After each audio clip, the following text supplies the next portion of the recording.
Alors flou artistique, je crois que c'est une bonne expression, puisqu'en fait, il y a de la mesure, il y a de l'efficacité. Mais c'est vrai qu'on parle souvent d'efficacité sur l'image, sur les éléments d'attitude. Et on va assez rarement, voire très rarement, sur l'efficacité business. Donc ça, c'est vrai que c'est un vrai enjeu, surtout quand on voit ces investissements qui sont assez massifs, et on se dit qu'il y a quand même des sources d'optimisation possibles. Donc c'est un vrai sujet pour eux, qui commence à arriver. Et aussi dans ces métiers-là, la data maintenant est très disponible, comme sur les autres marchés. Donc finalement, il n'y a pas de frein réel. La, la marche à franchir serait pas très élevée.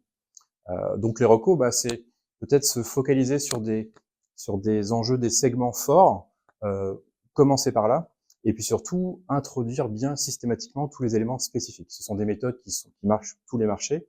Par contre, il faut vraiment les adapter. Et il y a des enjeux spécifiques au luxe. Il y a les types de clientèle, l'image bien sûr, les cycles de vie des produits, la création. Tout ça doit être pris en compte pour être bien modélisé et donc pour avoir une bonne mesure de contribution.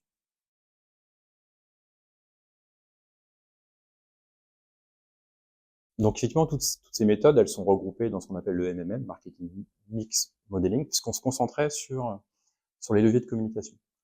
Et c'est vrai que pour le luxe, cette omnicanalité est une réalité, mais elle l'est sur tous les marchés en fait. Donc il y a une complexification des canaux, des leviers, de l'individualisation, donc il y a des segments de clients, donc on multiplie les entrées, donc tout ça devient de plus en plus compliqué. Et se dire qu'on va mesurer que la communication ou que le mix prix, c'est très limité. Donc toutes ces méthodes, elles vont plutôt vers du business modeling, où là c'est l'ensemble, c'est la vue holistique que l'on veut avoir, parce que même si la question initiale est la rentabilité de la com, on est obligé de tout bien mesurer, on doit l'isoler. Donc par définition, la modélisation, elle va aider les individus à pouvoir bien dissocier les choses. Donc on est vraiment dans une ère plus de business modeling où on va utiliser tout ça pour toute l'entreprise. On aura des résultats pour la com, mais ça va être utile pour toutes les directions, toutes les interactions, et on va pouvoir faire des prévisions globales de budget, des choses assez larges. Donc ce sont des enseignements qui vont dépasser la com, et, euh, et du coup la rentabilité de ce type d'analyse devient très rapide, puisqu'en fait toutes les recos vont concerner tous les leviers, et du coup les sources d'optimisation seront énormes. Et j'insiste beaucoup sur la manière dont les gens travaillaient avant, un peu toujours. On parlait de silos, on parlait de clochers. En gros, chaque direction, elle fait très bien son travail. Le CRM, les boutiques, le digital, tout le monde optimise son truc. Mais en gros, il y a assez peu de vision holistique de l'ensemble. Comment le CRM finalement joue avec la com, avec les boutiques, avec le marché, avec les concurrents. Et moi, je pense vraiment que c'est dans toutes ces interactions qu'il y a les vraies sources d'optimisation maintenant. Tout le monde fait très bien son travail dans son sujet, et il y a finalement peu d'interactions, peu de mesures de toutes ces synergies. Et ce type d'approche va permettre tout ça. Et moi, je constate sur les principaux annonceurs, et ce sera d'autant valable sur le luxe, c'est là qu'il y a de l'argent à trouver, c'est là qu'il y a de l'argent à optimiser.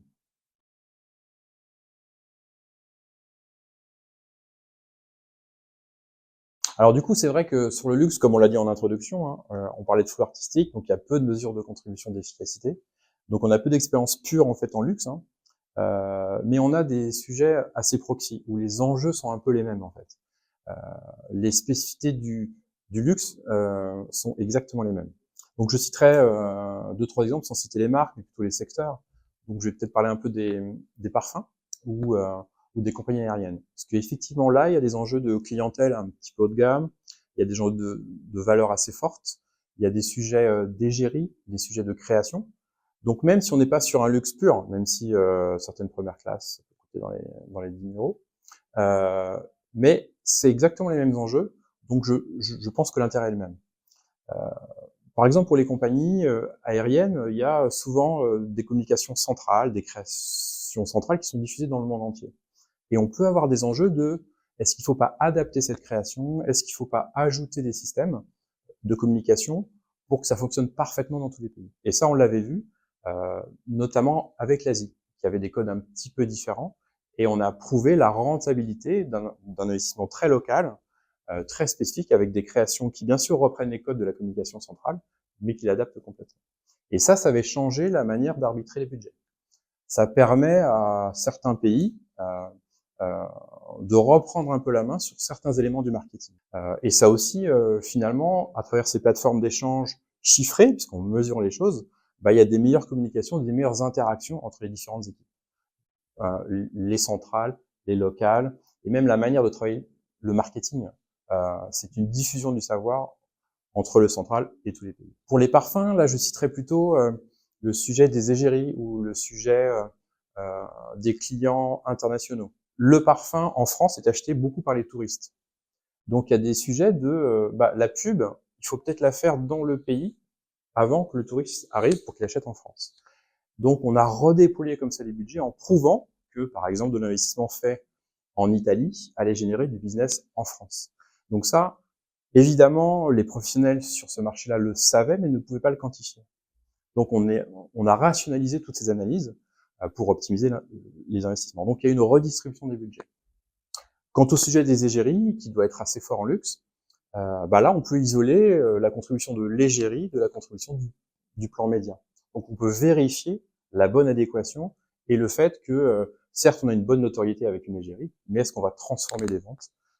Donc, au-delà de toutes les analyses qui sont déjà faites sur les attitudes, sur l'image, on peut aller vérifier la transformation sur les ventes. Et là aussi, ça peut changer la donne.